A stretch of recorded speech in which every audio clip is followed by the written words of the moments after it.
Good morning. In this video, Nagi and Nandi Jimenez, Mariana Vasquez, and me, Grace Chacin, will be talking about ESP, that also means English for specific purposes. In this presentation, we'll be talking about what it is, their characteristics, types, and difference between ESP and ESL, ESP versus General English, and some other facts about ESP. It's me, Grace Chacin, and I'm going to explain what is ESP. We base this study on an article named English for Specific Purposes, its definition, characteristics, scope, and purposes. In this article, the author explains the importance of ESP and the different opinions that have many experts in linguistics about the definition of ESP. So there is a theory by Hutchinson and Waters that says that ESP is an approach rather than a product. This meaning that ESP does not necessarily involve any particular kind of language, teaching material, or methodology. But then we have a theory by Robinson that says that ESP is the teaching of English to learners who have specific goals and purposes. These goals might be academic, professional, scientific, etc. Then we have the last theory by McCain and Montfort that says that ESP is the teaching of English for clearly utilitarian purposes. These specific purposes are clearly depend on the learner's needs.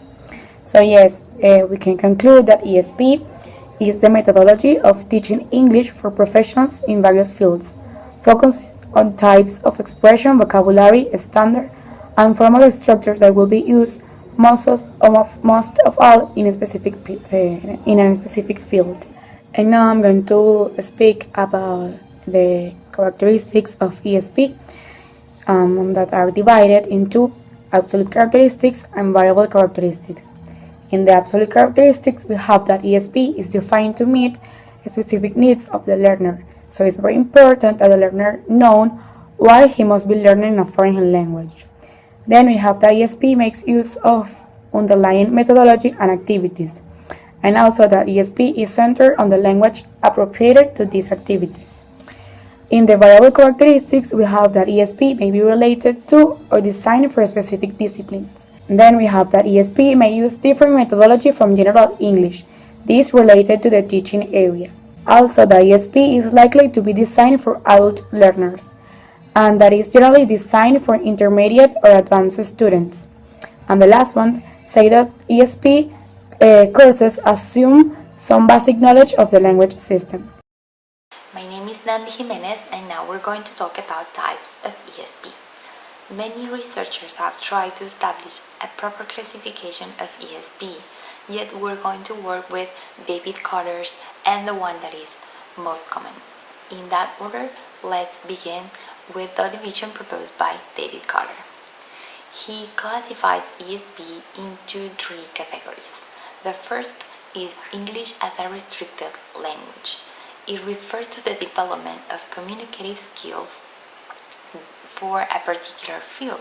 This means that the person will have a very limited knowledge, for its sole purpose is to be useful for his or her job area. Hence, outside that context, the person won't be able to communicate effectively. Examples of this are air hostesses and waiters. His second category is English with specific topics. The emphasis is to focus on the future, to take in consideration what are the students' needs in order to prepare them for future situations.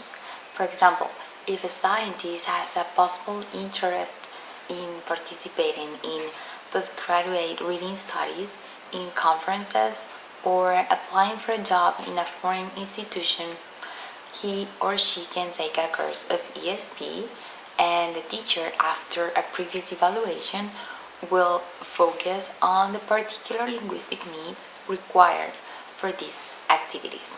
His third category is English for academic and occupational purposes. Carter establishes that what you learn for an academic environment can also be useful for a job environment. However, other researchers, though they agree with Carter that English for academic purposes and English for occupational purposes have the same goals, they believe they are approached with different methodologies. For that reason, they opted to separate this category into two elements of ESP, which turns out to be the most common classification you'll find. So the first category is English for academic purposes. That refers to the teaching and learning of skills focused on academic study needs, basically higher education.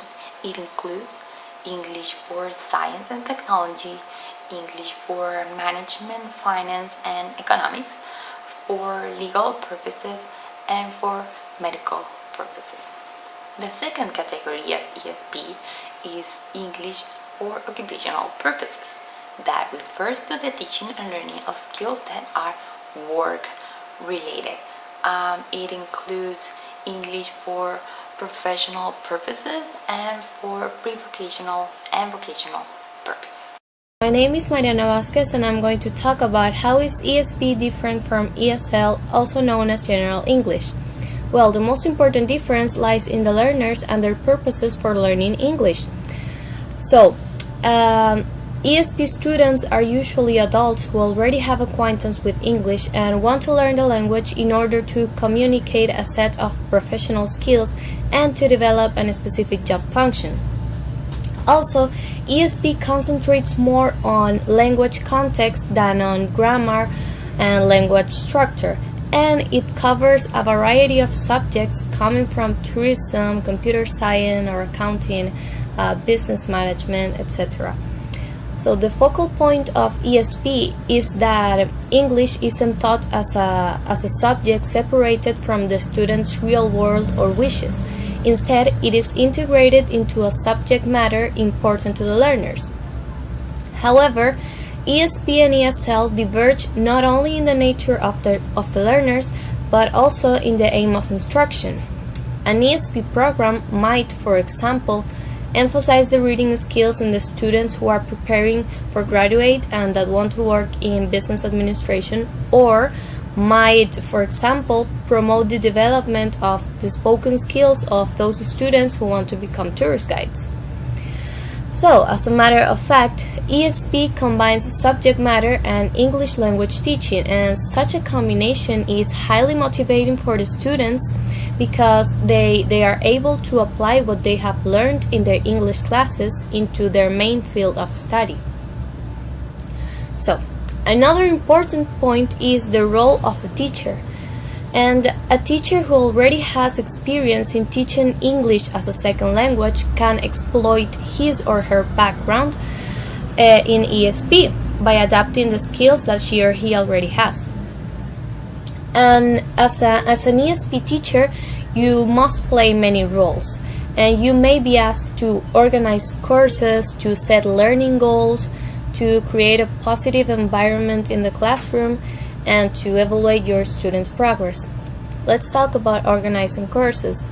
So the main tasks you will be doing as a teacher is create, design, and organize the materials to support your students and to give them your feedback. Set learning goals. So as a teacher, you must arrange the right conditions in the classroom and set long-term and short-term goals for the students' achievement. Now, create a positive environment in the classroom. So, communication and mediation are the two things that make the classroom atmosphere. And the students, in order to practice and to develop their spoken skills, they must have someone, let's say an English speaker, to communicate. And since you, the teacher, are the only available speaker that they may have in the classroom, It is true that your time with each of your students may be reduced, but you must structure a set of communication skills, and in order to do so, you must pay attention to your students and listen to them carefully and give them your feedback by replying with your misunderstanding or with your understanding.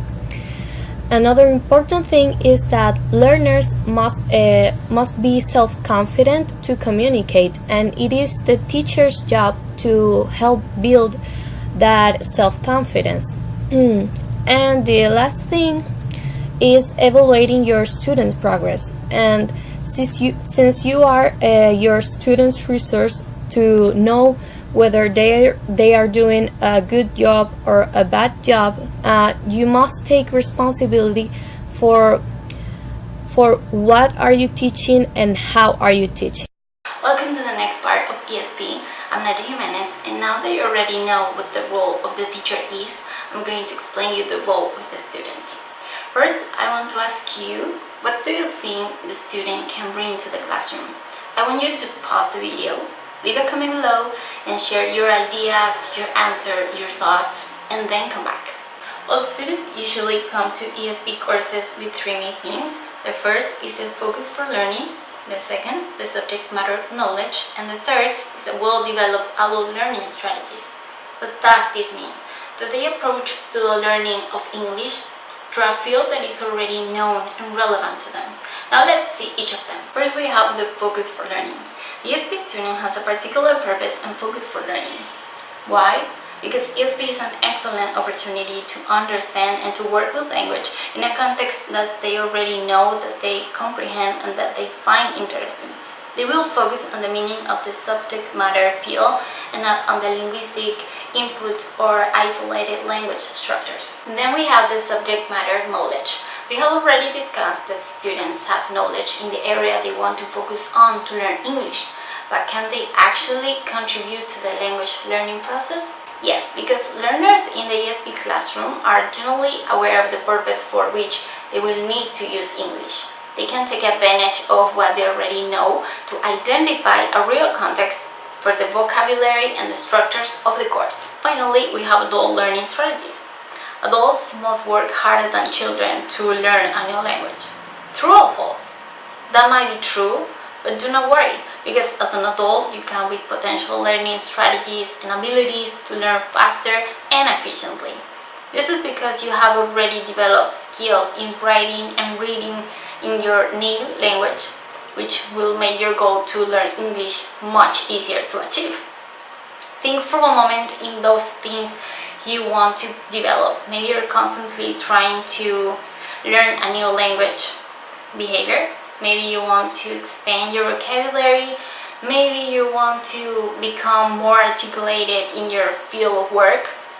Or you have plans in mind and you want to change, you want to modify your linguistic behavior. Well, be happy, because all those things can be taken as an advantages to succeed in ESP courses. Now, what is the purpose of ESP courses? I'm going to take you back in history, because in 1987, ESP was still in a stage of growth. Here, it was defined as a study of discourse and rhetorical analysis.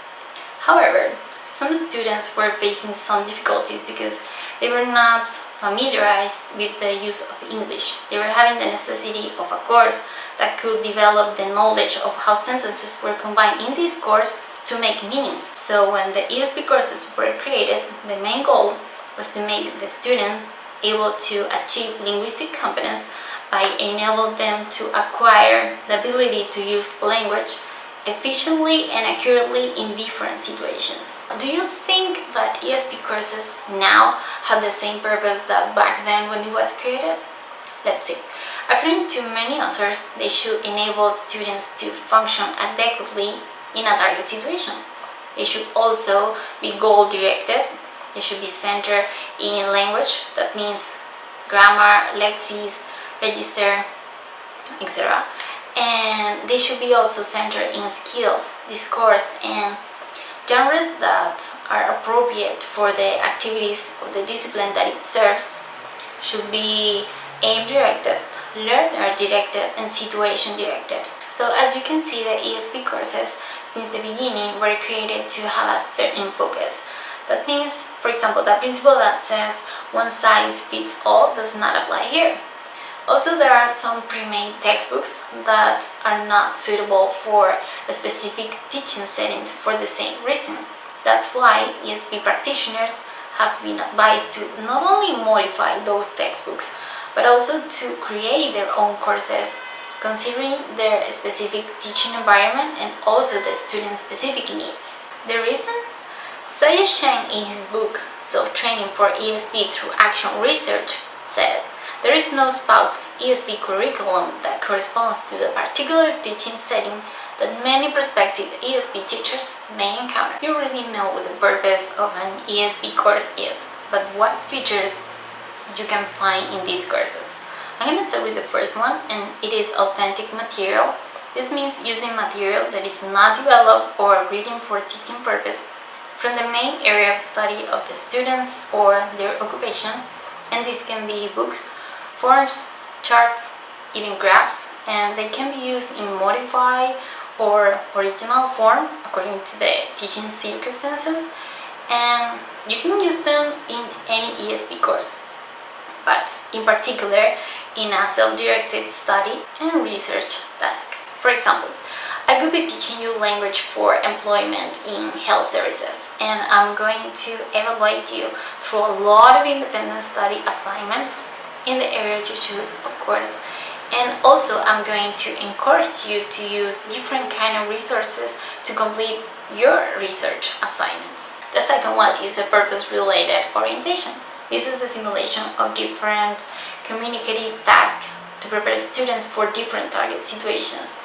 This means that they can practice through simulations how to handle different linguistic roles in a certain situations.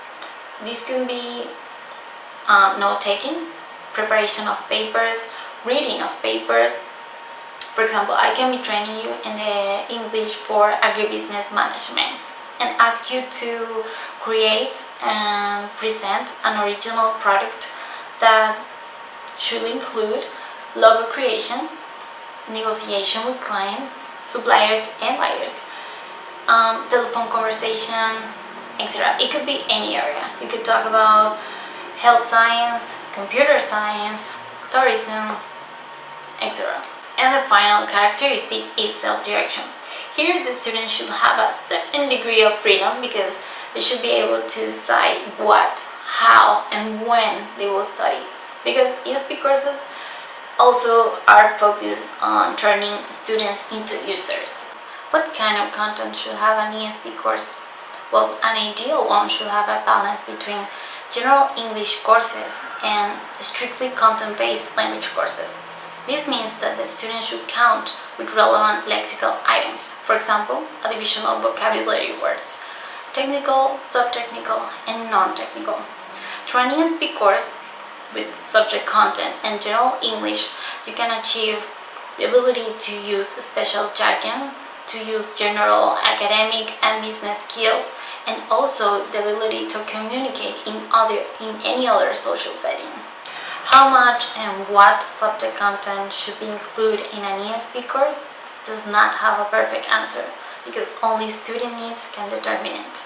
Once you know why that person needs English or what that person is looking for, it will be easier to know what kind of content should be included in an ESP course or what potential can be exploited. For example, imagine that you're studying in a business administration course.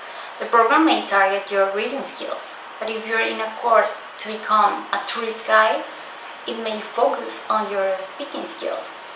The important thing here is that there has to be a combination between specialized content and general English, not only to address the student's specific needs, but also to enhance their interest and motivation, which is the main purpose of an ESP course.